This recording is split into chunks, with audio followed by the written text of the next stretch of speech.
This morning we are discussing trust within the digital space. The exact title, I want to make sure I get it right, Building Trust in Institutions in the Age of Smart Technology. And with me, I have a few big thinkers. Yeah, big thinkers. I would like to join my fellow colleagues on stage, starting with Alfredo Acosta, Miss Joyanne Goddard-Griffith. Good morning. Good morning. Pleasure. Good morning. Morning, Joyanne. And joining us via link is Mr. Niall Harper. Niall, are you there?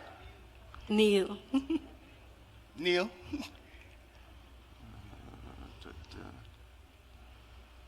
Okay, I'm assuming he's there. Yep. There Oh, it is. there you are. There it is. Yes. All right, technology. Morning, sir. Morning. All right, just a little introduction as we get going. How I intend to just shape it quickly because I really want to get a situation where we get interactive when we have the discussion. I have three approaches to why these guys are perfect for the discussion this morning. Neil, is the founder of Octave Group, where he focuses on advising customers on how to effectively address complex issues in technology, policy, and business. So Niall is a very big thinker. So he's at the top level. Neil, I'm custom calling him Niall forever. And his background is over 20 years in IT, from AT&T and of recent CARICOM, the CARICOM Secretariat, as well as CIBC. He has a long resume, so, we won't go into every detail of that, but let's just say Neil is one of the foremost IT generals in Barbados. I can use that, IT generals. I put Neil right up there. Mr. Alfredo Acosta, our overseas guest, is the chief architect of a Latin American Caribbean regional entity called Entrust Data Card, where he's responsible for helping designing solutions to satisfy the needs of secure government documents and programs. So if you think about it, Neil is the strategic thinker at that level, and then we have in the whole gambit of trust actually to identify who you're doing business with, so digital identity. So he's going to take it from the perspective of digital identity. And last but by no means least is Miss Joyanne Goddard-Griffith, who is acting head of government cyber division in data processing. And if you think about it, part of trust has to do with critical infrastructure, the pillars that make up, in terms of government, the things that you expect you can trust. And if you think about it, there's no relationship that can work without trust. None. You're correct. It is a foundational aspect of any relationship. And whether we want to admit it or not, we build trust with these systems that we depend on every day. So if you find yourself going to the bank but can't trust the processes associated with the bank, if you go to government and can't trust the processes that when you go to a bank or when you go to government, that your information will be kept safe, or that your bank account details will somehow be leaked, these things ruin trust. And with that small but brief introduction, I would go from last to first this time and ask Joanne for a few comments as we kick off this morning's session. Good morning, everyone. It's good to be here. Yes, as my colleague would have emphasized, there's a need for us to have trust, and we must have trust in the IT, which we are now surrounded with. Everything now has emerged whereby we are moving in a technological society. So we have to have a trust within it and to feel confident, because the truth is persons are not going to utilize these business processes if they don't feel confident with it. If I know that when I go to the bank, I put my money there and it's going to be stolen, I'm not going to put my money there, right? So there has to be this trust in the business processes. Yes, Stephen. And all along the while, government has been building towards this trust with things such as the Computers Misuse Act in, I think, 2005. Don't quote me on that, but around 2005 we had a Computers Misuse Act. And up to recent, this year we've passed the Data Protection Act. But all of this also depends on our ability to keep or to know who we are when we interact with systems. So it's a good segue to now talk to Alfredo about his role and his perspective to this whole thing of trust. Good morning. It's an honor for me to be here. Yes, everything starts with trust. And when we talk about trust, then we have to go back to the origin of where it all starts. Identity. Yes. It could be identity of people, or it could be identity of devices, identity of applications, but identity. Who is it that I'm talking to, or what it is that I'm interacting with? And do I know that that person or that device or that application is who she or it implies that is? That's where it all starts. And in the case of identity of people, it all starts with your identity at the civil registry. That's where it starts in most of the countries, who you are when you're born. And that's where your identity. And the identity in the case of people belongs to the person. And I've been talking to some of the people around here, and I cannot emphasize more than the identity of each and every one of you is yours. And once you establish that, then you want to interact with another person that has their own identity. And think about like any application that most of us are using today, like WhatsApp. First thing you do when you're going to interact with somebody is that you verify their identity via some kind of mechanism. So that's what it's probably when we're talking today.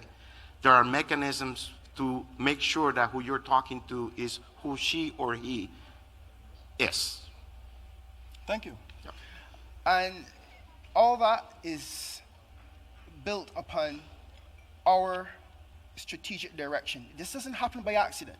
We aren't here by accident. Things have to fall into place, and that comes with a specific vision. And I feel comfortable, Neil. Here's where you can jump in. Talk a little bit about that perspective that you have concerning where Barbados should go regarding identity and trust. Still here? I think under opinion virtue of a digital economy. So I mean, it's about trust in your against the institutions, trust in the technology, the platforms, and trust in the people who are tasked with ensuring that the public interest is protected. So, but by that I mean, when you speak about trust in the technology, it's about ensuring that there are standards around developing the technology, standards pertaining to privacy by design or security by design. In terms of the trust in your institutions, this is really around your legal framework to ensure there's legislations and regulations that protect the public interest, whether that be computer misuse, legislation, online transactions, privacy, making sure that there are these institutions in place that can protect the end users from abuse or from compromise of their identity. And trust in the people as well who are tasked with driving the digital economy, and trust in these people ensuring that we have the best of the best. We have a workforce capacity building strategy in place to make sure we have the right people who are developing these platforms. We have the right people who are securing these platforms. We have the right people in place who can manage things like incident response, who can manage things like crisis management. So just really looking across the full landscape of people, process, and tech to ensure that there's trust in that entire framework. Thank you. And if you think about it, we trusted that Neil could come in this morning via the link. It's not so long ago where, if someone was out the country, that they can participate at these types of fora. And it is really a testimony to where we are as a society now, where we are never really that far apart to actually connect. And it's these types of connections that actually form, I want to say, the intangibles, but the key intangible here is trust. Now, we can keep this short because this is about you, but I guess I could just ask everyone here, in terms of trust, what particular aspect of trust do you want to see? This is Smart Week. So we're talking, we're talking not just now, but going forward. We're talking about what Barbados can do even smarter going forward, because I think we have been a smart society to a point, and we have done some things quite smart. Yes. But what in your, I guess, individual experiences would you say is the one thing that we'd like to see in terms of building that trust for Barbados going forward? Okay. Sorry, Joanne. For Barbados going forward, especially with Ministry of Innovation, our aim is to have Barbados at standards which are internationally recognized. So as it relates to, as you would have alluded to, cybersecurity and so on, we want that both government and the businesses within the island are cybersecurity compliant, therefore protects not only them as businesses and government entities, but it protects the individual from attacks. And in doing this, it's going to bring our island to a stature where we will have no issue as it comes to investment, because there is that trust, I'm going to use that word again, right, in our society and what we have here to offer. Well, there have been a lot of discussion in terms of identity. Again, I'm using the word, and that's where it all starts. So if you ask me, moving forward, there has to be a framework or an ecosystem where the country and their people know that their identities are managed, that they are unique, and that they can be used based on the laws, the procedures, and the framework, the legal framework that you guys have built upon. And let me give you an example of that. Once you have your identity on a framework like that, then any of you become the guardian of your own identity, and the government creates the means and the mechanisms so you are the guardians. And I go back to looking at people that are using cell phones everywhere. I'm using apps. You are the guardian of your information there. You are the ones who said, yes, I agree with sharing this information. I agree granting you access to this. So that's where I think that where you guys are moving to. And once you are in that stage, then you can leverage that both for the public sector, the private sector, and for the people to interact in Barbados and with the rest of the world. Thank you. Neil? Yeah. So I'm gonna kind of take a macro approach here, a bigger picture.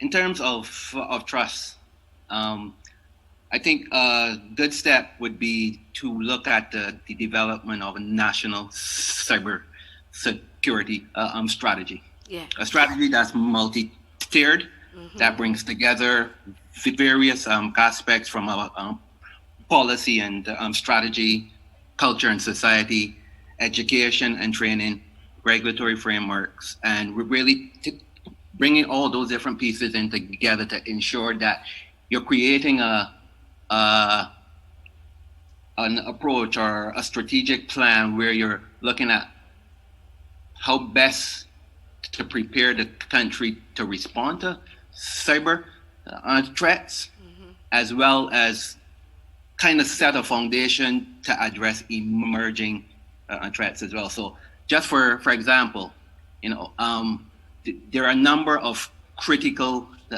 industries. There's financial services, there's healthcare, energy, etc. A number of critical industries who, if those industries are impacted by a risk event, it will impact Barbados as a whole. So I think part of it is looking at how do you protect these critical industries. Infrastructures, yes. And Thank this is to look across the industries and have people to speaking to each other, coordinating, understanding the risks that they're exposed to, putting certain controls in place. Another important facet as well that I think we keep neglecting as well is really the workforce development as well. Like there are not as many cybersecurity professionals in Barbados and by extension the world. A lot of surveys have showed that by 2020 there will be 1.5 million unfilled cyber jobs. So part of it as well is looking at workforce development strategy. How do we develop new programs at or universities? How do we develop new um, training programs? How do we get more people involved in working with Interpol, Europol, get more capacity brought into Barbados that people can start to better uh, strategize and better respond to these threats. Thank you, Neil. Yes, We yes. have, at this point, we have a question. Just say your name, so I think we record this, so it'd be good if we can have your name for the record. Make sure we know who you say you are. I think you know who I am. Nadia Corbin Bob. What I wanted to say is, even though it may seem apparent what I'm going to suggest as well in terms of building trust from my perspective, I still want to mention it so that it is brought to the forefront of everybody's mind. So you'd mentioned about the standards and being compliant with international standards, etc. And I used to work for a standards organization, so I completely agree with you, and I think it's very critical. But the other aspect needs to be the enforcement. So you might have a standard or a guideline, and that says you should have this if you're going to be having this kind of information. But if there's no enforcement where someone's coming and checking and verifying that yes, you do that, this unbiased third party, then I'm not going to feel comfortable or confident that you actually are doing it. And that needs to be that model that is responsible for, or that framework responsible for that enforcement of the standards and making sure that you are compliant, needs to be firewalled from the institutions that are actually creating these standards and guidelines. So that, because the rule of thumb is if you're the one who's developing what people should adhere to, you shouldn't be the one who's enforcing it or checking behind them. Yes. So even if it's in the same entity as an organization, there definitely needs to be that firewalling between those two responsibilities and roles. So I just wanted to flag that as an aspect to be really making sure that we do mention, yes, I agree wholeheartedly about the standards, but that we do have the enforcement and adherence, compliance, certification, etc., built into it as well. And if I may add to what you would have said, and that is what the role of the data commissioner Yes. will take. He is the one who will have the teeth concerning standards and the compliance, as we would have recently passed the Data Protection So, Act. so just to add to that then, for my understanding, the data compliance officer or director, whatever the case may be, I'm assuming he's not going to be in charge of the organization that's going to be responsible for developing any of those standards? No, Okay. no. All right. Thank you. You're welcome. I just to add, there's a thinking within the data protection space, and you guys can correct me, but there's also a set of policies in terms of data commissioner.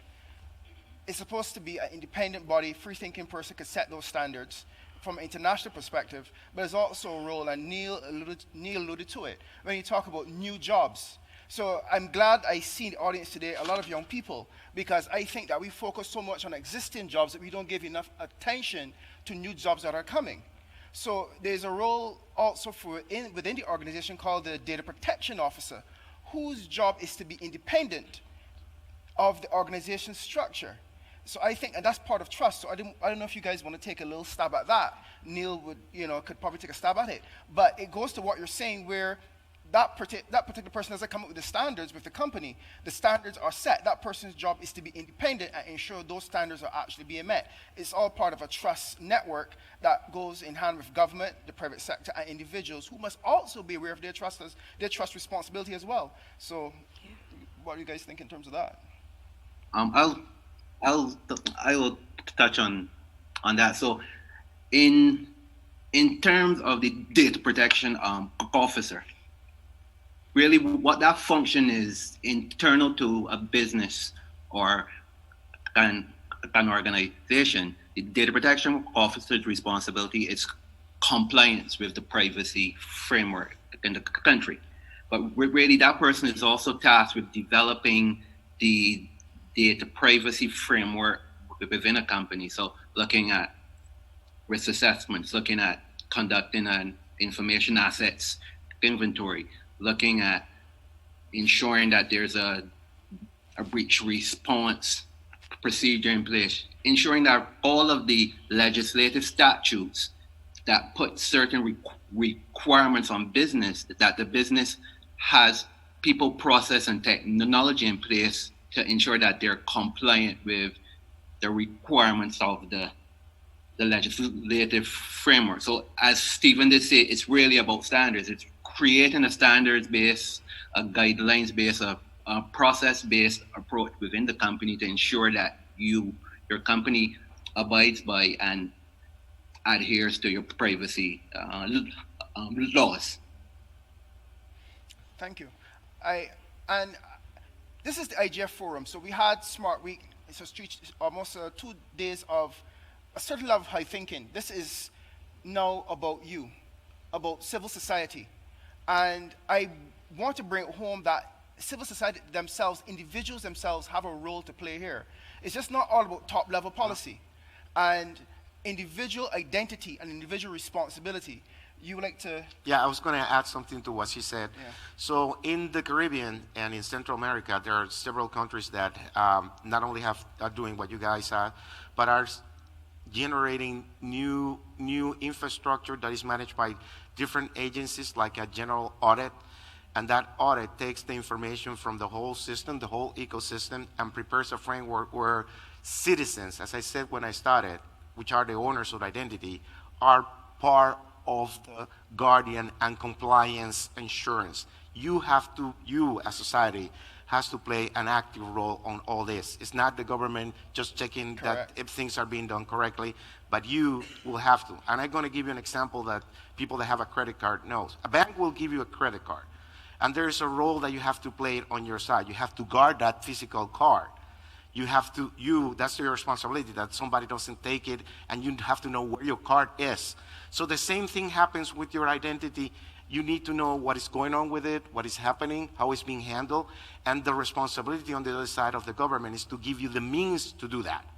But you have to have a role on it, an active role on it, doing checkings, verifying how it is being used, who's using it, who is accessing it, if there has been any incident, as Neil was pointed out, what was the action with that incident, how it was resolved. So you got to be interested in that. It's like, I lost my credit card, I call the bank, I follow up that they have a replacement, I follow up that there were no fraud transactions done with it. Same thing with your identity. You have to be involved. Yes, the government has to play a role. There has to be tools, there has to be audit, there has to be procedures and law, but you, the citizens, have to play a role, an active role on it. Thank you. If no one else doesn't have anything else to add, I want to do a little segue and talk about what happens when your trust is breached. Oh, we have some, sorry, didn't see you guys there. I just got here, so. Lisa Evanson, can we really secure ourselves if we are still afraid of failure in the Caribbean? Part of securing any company, especially with cybersecurity, is to do things such as ethical hacking, having people probe your defenses. And people in the Caribbean do not like to fail. And if they think they're going to fail, they might exclude that. And it's actually been a problem outside the Caribbean where ethical hackers are given very specific roles, specific tests that they're supposed to perform. But then something happens outside of that.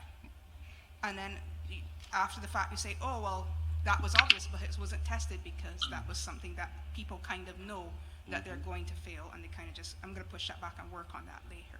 So can we really secure a nation if we're going to be afraid to fail tests, ethical hackings, audits? Because the technology we have to understand that we are going to fail at some point because the technology is moving faster than most governments can respond. We are talking about identity. There's AI that's creating identity and putting it on people's citizen roles. And it's harvesting it from everybody who's around, taking little bits of everyone and making an entirely new identity that you cannot tell is not the person. So can we really start securing if we're still afraid of failure? What I will say to, oh, Neil, you were saying something? Okay. Go straight ahead. Okay. What I will say, and I'm glad that you did bring up that point, because technology is moving at a very fast rate. However, we have to have a cultural mindset across the whole landscape. And this cultural mindset can come about through awareness and education. And yes, government has a very critical role to play to educate the public, to educate entities, to let them know of their responsibilities and their rights so that we can have this comfort. Because yes, I agree, I don't like nobody probing into their business, but who do you prefer to probe? Someone who will be able to probe and guide you to strengthen your infrastructure, or do you want the criminal to probe, right? So that is my take on that. I just want to ask you guys a question. I mean, but it's just a show of hands. You're aware that there are a number of organizations, companies in Barbados, who collect data on you. For those people who, so the rest of you don't think that the organizations collect data on you. Okay, you're familiar with MasterCard. You're familiar with iCare card. Some of you may have a Sol card. All of these organizations collect data on you. So are you comfortable? So just next question before we go into my friend here. So raise your hand if you're comfortable with these organizations collecting data on you and you do not know what they have. If you're comfortable with these organizations collecting data on you and you do not know what information they have on you. Good, because this is what this is about, We set up a perspective of what needs to be done from a top-level perspective, but you have to be aware of your data access rights and your data subject rights. So you stole a question from me. So I'm going to add. I'm going to add to that. So again, raising hands. How many of you have a Gmail account? Google, Hotmail, or I got both, Microsoft? actually. Okay. So further than Massey, and the institution you said, do you know how much information they're collecting of everything you do? Are you comfortable with that? You all granted them to do it. You know that? All of you, including me. I'm not accusing anybody. I'm the first one. We all granted them to collect that information and to use it. And I was kidding with somebody that I went to a restaurant the other night here. I went in, I let my cell phone, and all of a sudden I see the message from Google saying, you were here 4 months ago, how it was? Yes. And I go like, I didn't even remember that I was here. Okay. There. So watch out, they're collecting all information, sorry. That's okay. Good morning, everyone. My name is Alison James, and I have a two-part question. First off, do you think that currently in our culture, companies are willing to say if they had been breached? Because I think that's a vital element to the whole security ecosystem. You have to be able to put forward that information so that others can learn and develop from your defenses. Yes. And if not, how do we get there? How do we get them to trust in the system enough to put forward their information and say when they have been hit? I think I So, will let this Stephen? one go. Oh, no, No, Neil. Neil. Neil So is Neil, ready. yeah, sorry. Yes, sir. So I have a response to the previous question and a response to this one as well.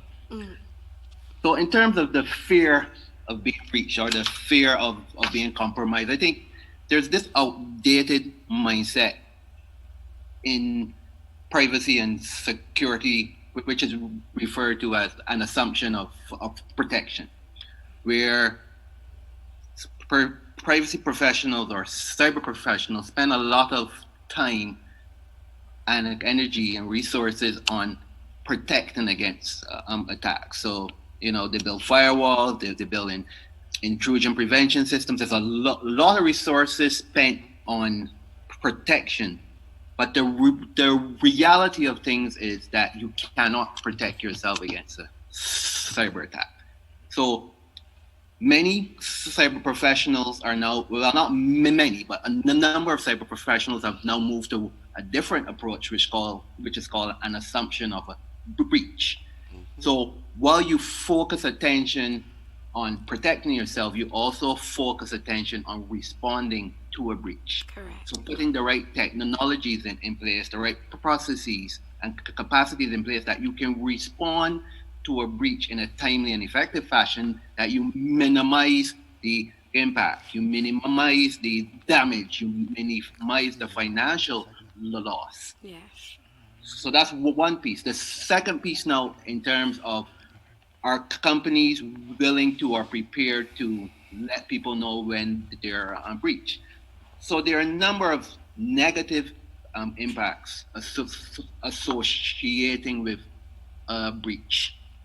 It's your reputation as a business, especially if you hold personal information, you hold sensitive information, and that's at the core of your business.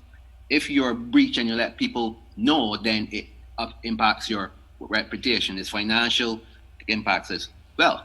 But now with the advent of our privacy legislation, there's a mandatory breach protocol where if you do hold personal and sensitive data, it's legally mandated that you must notify both the authorities as well as the data subjects within a 72-hour window. That's correct. So it's legally enforced on you.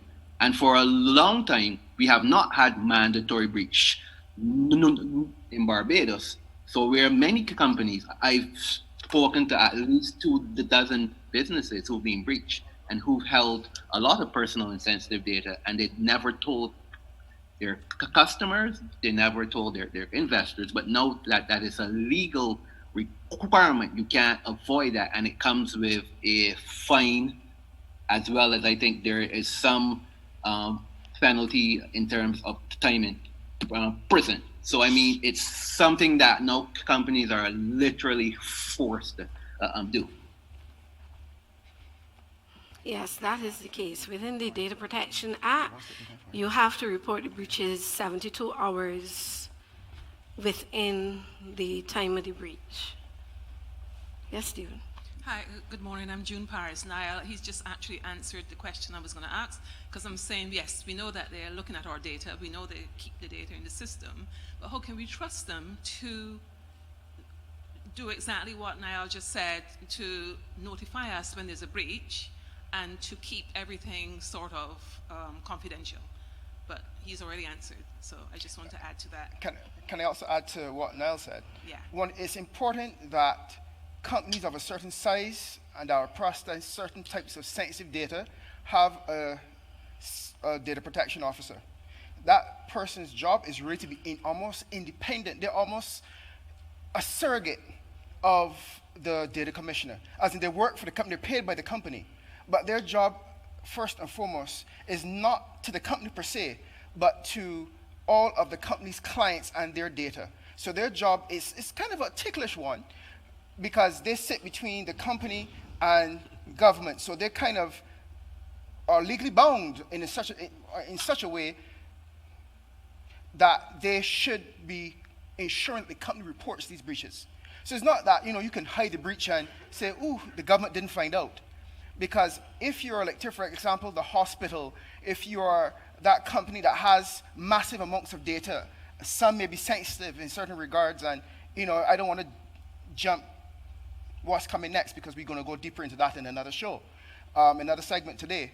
But yes, there is some independent requirement that is done, and it's not all hoping the data commissioner finds out. There are structures the government is going to put in place to ensure it gets the light of day. Okay, that's the government. Are we getting employees to sign confidential agreements? Because it's not always the company, sometimes it's the employee, especially in terms of healthcare? Are they going to talk about it outside of, how can we prevent that happening? I don't want to jump. Go ahead. Okay. Part of the Data Protection Act, right, is implied requirement that employees be bound as well. So the Data Protection Act does not specifically say step 1, step 2. It's not a manual, but it has a broad interpretation of how you must protect public data.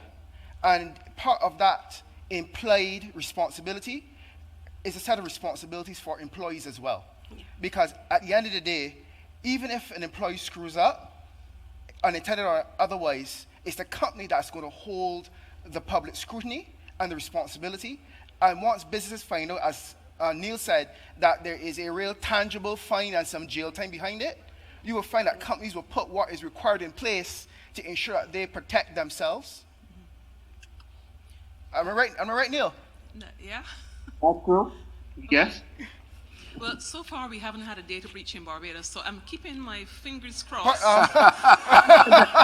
would like you to be careful in what you're saying, please. As the host here, I'm saying that as the host, I'm saying that of course that may be a little joke because we've had 2 this year. So, And I might add to that, and you touched briefly on that. When we talk about breach, we don't only talk about outside breach. Yeah. People tend to think that the only menace that there is or attacks that there are coming from outside.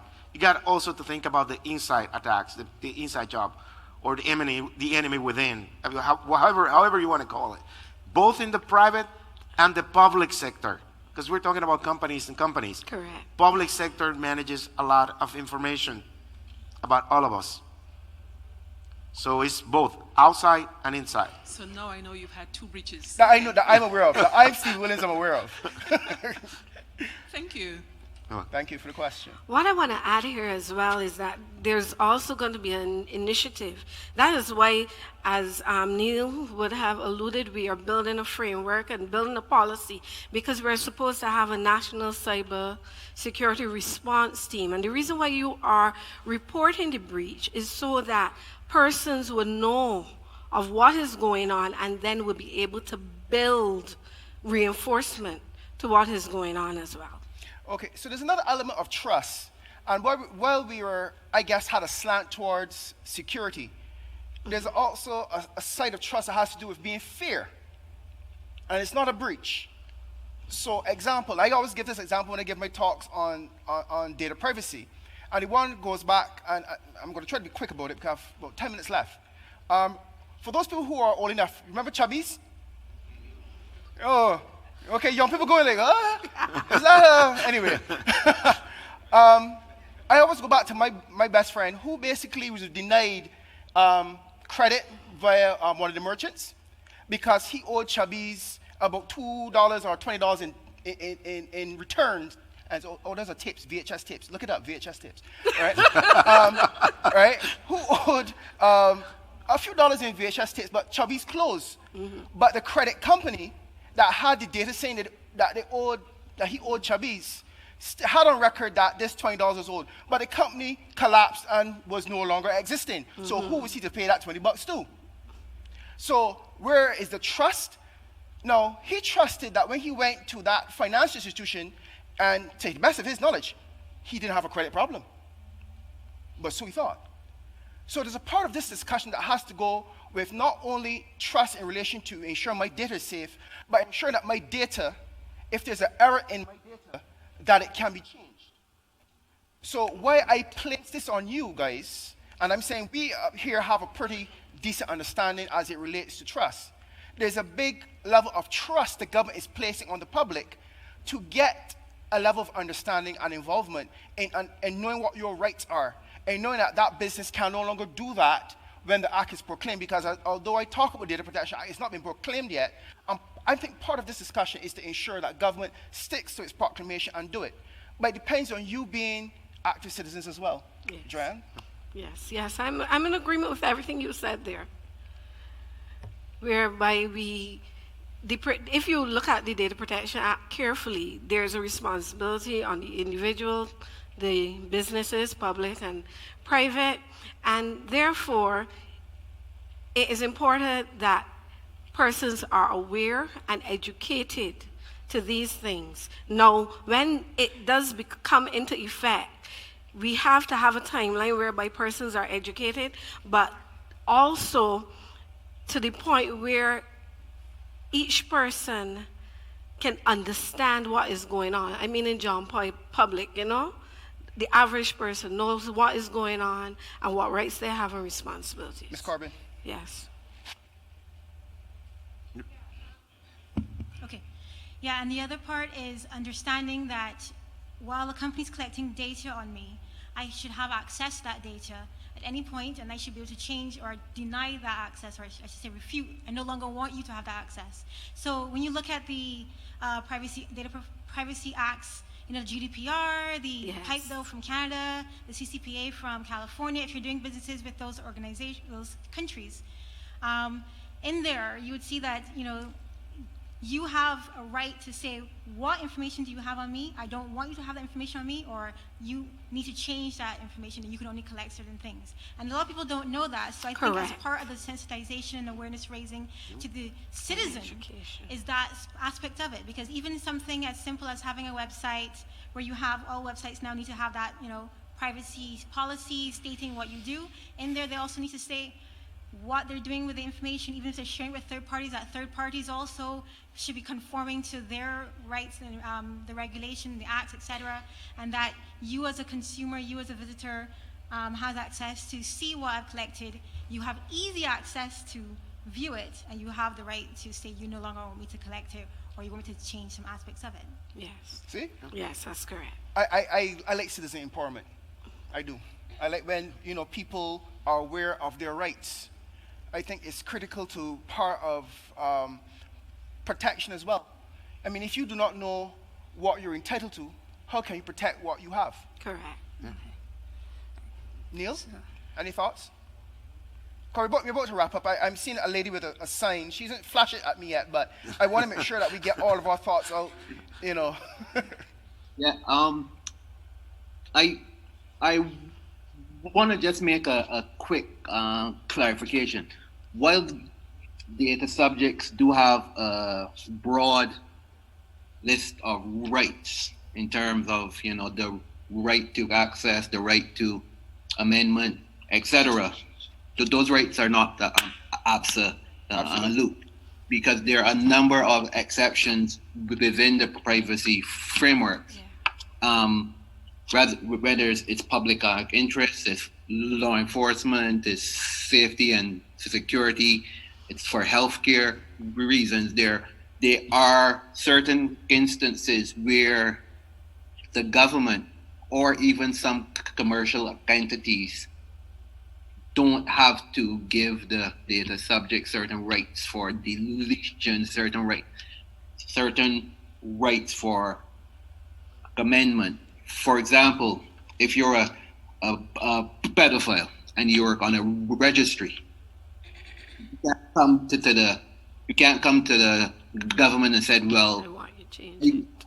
I would like you to take me off the registry or remove my name from the registry because there's a public interest perspective. Correct. So be careful as a data subject when thinking that you have laws you have rights which are absolute, because your rights in many cases do not trump public safety or public interest. Yes. Excuse me. Hi, Lisa Evanson again. So we talked about the fourth industrial revolution. Our main key point in that revolution is AI. The GDPR from the EU has a segment in there regarding AI, because you have the right to be judged by a human is essentially what is part of that, because AI is developing and it's self-learning, and with its self-learning, sometimes the creators no longer can follow the logic of the AI. Has anybody in the Caribbean, I'm going to spread toward the Caribbean, has anybody in the Caribbean's Data Privacy Act considered that?